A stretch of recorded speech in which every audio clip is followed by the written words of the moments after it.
25 अगस्त 2010 सुबह के 8:20 कोंगो देश के किनशासा में मौजूद एंडोलो एयरपोर्ट से फिल एयर की फ्लाइट संख्या लेट L410 उड़ान भरती है, जिसे किनशासा शहर से उड़ान भरकर किरी और बोकोरो होते हुए बेंडुडू सिटी पहुंचना था। ये एक डोमेस्टिक फ्लाइट थी और इसे अंजाम दिया जा रहा था एक प्रोपेलर विमान के द्वारा, जो आमतौर पर छोटे साइज के होते हैं, जिसके चलते इसमें केवल 18 पैसेंजर और 3 क्रू मेंबर समेत कुल 21 लोग सवार थे। इस फ्लाइट को उड़ाने की जिम्मेदारी जिन 2 पायलट्स की थी, उसमें से एक थे 62 वर्षीय बेल्जियन पायलट डैनी फिलेमोट, जो इत्तेफाक से एयरलाइन कंपनी फिल एयर के मालिक भी थे। वहीं इनका साथ देने के लिए को पायलट की भूमिका में मौजूद थे 39 वर्षीय ब्रिटिश पायलट क्रिस विल्सन। दोनों पायलट के अगर फ्लाइट आवर्स की बात करें तो ये कहना बिल्कुल भी गलत नहीं होगा कि उस दिन L410 4 अनुभवी हाथों में था। हर दिन की तरह आज भी फ्लाइट ने तय समय पर टेक ऑफ किया और करीब 20 मिनट में ही ये प्रोपेलर विमान 20,000 फीट की ऊंचाई पर पहुंच गया। इस समय जहाज का माहौल बेहद सुहावना था। पायलट लगातार ATC से संपर्क में बने हुए थे, जहां से क्लियरेंस मिलने के बाद फ्लाइट तेजी से अपने गंतव्य की ओर आगे बढ़ रही थी। वहीं विमान का अन्य स्टाफ भी रोज की तरह ही अपने काम में लगा हुआ था। उधर सभी यात्री भी अपनी अपनी मस्ती और मजाक में व्यस्त थे, शायद इसलिए क्योंकि ये फ्लाइट कई घंटों की होने वाली थी, जिसे पहले किरी उतरना था और फिर बोकोरो होते हुए अंततः बेंडुडू सिटी पहुंचना था, जिसमें करीब 5 घंटों का वक्त लगना था। यहाँ अभी तक सब कुछ ठीक चल रहा था, लेकिन इस फ्लाइट में कुछ ऐसा भी था जो बिल्कुल भी ठीक नहीं था, और वो था एक संदिग्ध व्यक्ति। वो व्यक्ति जो शायद अगर उस दिन फ्लाइट L410 का हिस्सा ना बनता तो आज 18 कोंगो नागरिक और 2 विदेशी पायलट इस दुनिया में जिंदा होते। वो कौन था, उसकी पहचान तो आज 11 वर्षों के बाद भी गुप्त ही है, लेकिन इस हादसे का जिम्मेदार केवल और केवल वो संदिग्ध व्यक्ति ही था। माना जाता है कि अगर कोई उसे समय रहते पहचान लेता तो 25 अगस्त का वो दिन कोंगो के इतिहास का काला और शर्मनाक दिन कभी ना बनता। लेकिन क्या सच में वो संदिग्ध व्यक्ति ही इस हादसे का जिम्मेदार था, या फिर कहानी कुछ और ही है? इसे समझने के लिए हमें थोड़ा सा पीछे जाना होगा, वहां पर जहां फ्लाइट की उड़ान भरने के करीब 2 घंटे पहले एंडोलो एयरपोर्ट पर सभी 18 यात्रियों का चेक इन करवाया जा रहा था,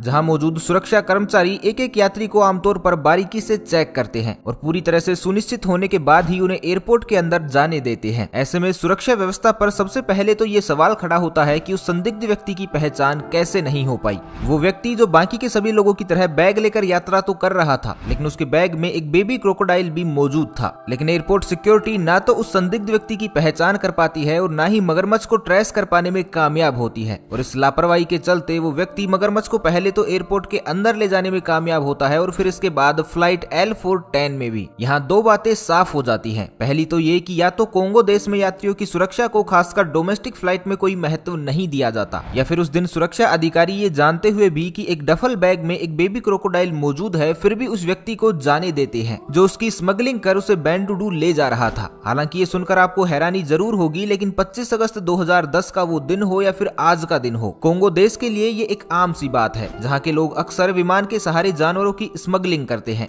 कीमती सांप हो या फिर अनोखी नस्ल के शेर, बाघ और चीते, ये लोग आज भी जानवरों को बैग में छुपाकर इन्हें गैर कानूनी तरीके से ले जाते हैं, जिसमें इनका सबसे पसंदीदा परिवहन होता है छोटे जहाज, जहां कई बार सिक्योरिटी की चूक हो जाती है तो कई बार इन्हें डोमेस्टिक यात्रा का फायदा मिलता है, जिनमें अक्सर ही इन देशों को सुरक्षा के लिए कम गंभीर पाया गया है। जिसके बाद कहीं ना कहीं ये तथ्य इस ओर भी इशारा करते हैं कि एयरपोर्ट सुरक्षा अधिकारी भी इन गैर कानूनी कामों का हिस्सा बनते हैं, जिसके चलते स्मगलर्स इस तरह के काम को अंजाम दे पाते हैं। खैर, इसका जिम्मेदार कोई भी हो, लेकिन इसका नतीजा ये हुआ कि ये संदिग्ध व्यक्ति मगरमच्छ को ले जाने में कामयाब तो हो गया, लेकिन इसकी अच्छी किस्मत ने दूसरों की जिंदगियां तबाह कर दी थी, क्योंकि जिस बैग में ये मगरमच्छ मौजूद था वो अचानक ही उस डफल बैग से उस समय बाहर निकल आया जब विमान अपने गंतव्य से मात्र 50 किलोमीटर की दूरी पर था और कुछ ही समय में बेंडुडू एयरपोर्ट पर लैंड करने ही वाला था। तभी अचानक मगरमच्छ यात्रियों के बीचों बीच आकर घूमने लगा। सोचिए उस पल के बारे में जब हर कोई अपने परिवार और दोस्तों के साथ सफर का आनंद ले रहा हो और यात्रा अपनी समाप्ति पर हो, सभी लोग उतरने के लिए तैयार हो रहे हो, तभी अचानक कहीं से एक मगरमच्छ सामने आ जाए तो आप क्या करेंगे? वो भी एक ऐसी जगह पर जहां मगरमच्छ के होने का तो सवाल ही छोड़ दीजिए, उसके बारे में कल्पना तक भी नहीं की जा सकती हो। तो यहाँ भी कुछ वैसा ही हुआ जैसा कहीं और होता, लेकिन यहाँ होना और कहीं और होने में आकाश से पाताल का अंतर था, जिसका एहसास लोगों को बस कुछ ही मिनटों में होने वाला था। दरअसल इसकी शुरुआत होती है विमान में मौजूद एक क्रू मेंबर से, जिसने पहली बार कैबिन में रखे या यूं कहीं छुपे हुए मगरमच्छ को टहलते हुए देखा था। इसे देखते ही क्रू मेंबर घबरा गई और चिल्लाते हुए कॉकपिट की ओर भागी, जहां दोनों पायलट मौजूद थे। ये देख बाकी सभी यात्री भी पहले तो हैरान हुए कि आखिर फ्लाइट अटेंडेंट पायलट के पास क्यों गई, लेकिन जब बाद में इसे जानने के लिए विमान में मौजूद 2 यात्री खड़े होते हैं और महिला अटेंडेंट की ओर आगे बढ़ते हैं तो उनकी नजर अचानक ही केबिन में रखे हुए एक एक खुले बैग पर पड़ती है, जिससे अभी अभी एक मगरमच्छ बाहर निकलकर घूम रहा था, जिसे देखते ही पल भर में ही वहाँ भगदड़ मच जाती है। लोग अपनी अपनी सीटों को छोड़कर आगे की ओर भागने लगे, क्योंकि मगरमच्छ जहाज के पिछले हिस्से में था। एक ही पल में जहाँ अभी तक सब लोग एक दूसरे के साथ हंस बोल रहे थे, वहाँ अब अफरा तफरी का माहौल बन गया था और ये विमान उस ऐतिहासिक हादसे के बिल्कुल करीब आ गया, क्योंकि जब सभी यात्री जहाज के अगले हिस्से की ओर कॉकपिट के पास आकर जमा हो गए तो उसकी वजह से इस जहाज का सेंटर ऑफ ग्रेविटी अचानक असंतुलित हो गया, जिसके कारण जहाज पहले तो बेकाबू हुआ और फिर इसकी वजह से इसका अगला हिस्सा नीचे की ओर झुक गया। इसका नतीजा ये हुआ कि जो पायलट अभी तक विमान को स्थिरता से उड़ा रहे थे, फ्लाइट का कंट्रोल अब उनके हाथों से छूटने लगा। उनके वर्षों के फ्लाइट आवर्स का अनुभव एक ही पल में धरे के धरे रह गई, जब वो चाहकर भी विमान को दोबारा कंट्रोल में नहीं ला पाई। छोटा सा ये विमान तेजी से नीचे की ओर आने लगा और बेंडुडू एयरपोर्ट से करीब 1 किलोमीटर पहले ही फ्लाइट L410 एक गांव में मौजूद घर के ऊपर जा गिरी और इस हादसे का शिकार हो गई। हालांकि इस घर में तो उस समय कोई मौजूद नहीं था, लेकिन अफसोस की फ्लाइट में मौजूद 21 लोगों में से 20 लोग हादसे का शिकार हुए और तुरंत मारे गए। इस हादसे में केवल एक व्यक्ति की जान बच पाई थी, जो कि बुरी तरह से घायल था और रेस्क्यू के समय बेहोशी की हालत में मिला था। गांव के लोगों ने उसे तुरंत ही बचाया और अस्पताल भेज दिया ताकि उसकी जान बच सके। उधर हादसे के तुरंत बाद इसकी जांच की गई, लेकिन जब जांचकर्ताओं ने इस हादसे के पीछे ईंधन की कमी और पायलट की लापरवाही जैसे तर्क दिए, तो ये समझ में आ गया कि कहीं न कहीं कोंगो देश इस हादसे पर पर्दा डालने का प्रयास कर रहा था। लेकिन अपने नागरिक पायलट क्रिस विल्सन की संदिग्ध हालत में मौत ने ब्रिटेन को बेचैन कर दिया। इसलिए ब्रिटेन ने सच का पता लगाने के लिए अपने जांचकर्ताओं को भी वहां भेजा, जिन्होंने सबसे पहले तो फ्यूल की कमी और पायलट की लापरवाही जैसे तर्कों को सिरे से नकार दिया और फिर अपनी जांच का पूरा फोकस उस इकलौते व्यक्ति पर केंद्रित किया जो किस्मत से इस हादसे में बच गया था। जब उस व्यक्ति को होश आया तो उसने इस हादसे की एक एक कड़ी को जोड़ दिया और बताया कि किस तरह से ये हादसा एक मगरमच्छ की वजह से हुआ था, कैसे एक मगरमच्छ ने 20 लोगों की जान ले ली। हालांकि ये बात तो वो भी नहीं बता पाया कि जिस मगरमच्छ के कारण ये हादसा हुआ उसे फ्लाइट L410 तक लाने वाला व्यक्ति कौन था। मरे हुए लोगों में से ही वो एक था या फिर वो अपनी जान और पहचान दोनों ही बचा पाने में कामयाब हुआ। क्योंकि सोचने वाली बात तो ये भी है कि जो व्यक्ति जहाज में मगरमच्छ ले जाने में कामयाब हो सकता है, उसकी गिनती फ्लाइट के रिकॉर्ड से गायब भी तो की जा सकती है। खैर वो कौन था, ये राज तो उसी प्लेन के साथ हमेशा के लिए दफन हो गया, लेकिन एयरपोर्ट सिक्योरिटी की एक गलती की वजह से ये अपने साथ 20 लोगों की जिंदगियां जरूर लील गया था। तो दोस्तों, इस बारे में आपकी क्या राय है, हमें कमेंट बॉक्स में जरूर बताइएगा। तो बस आज के लिए इतना ही, मिलते हैं एक नई वीडियो के साथ। तब तक के लिए खुश रहें, मस्त रहें, हंसते रहें। भगवान करे आप सभी का दिन शुभ हो।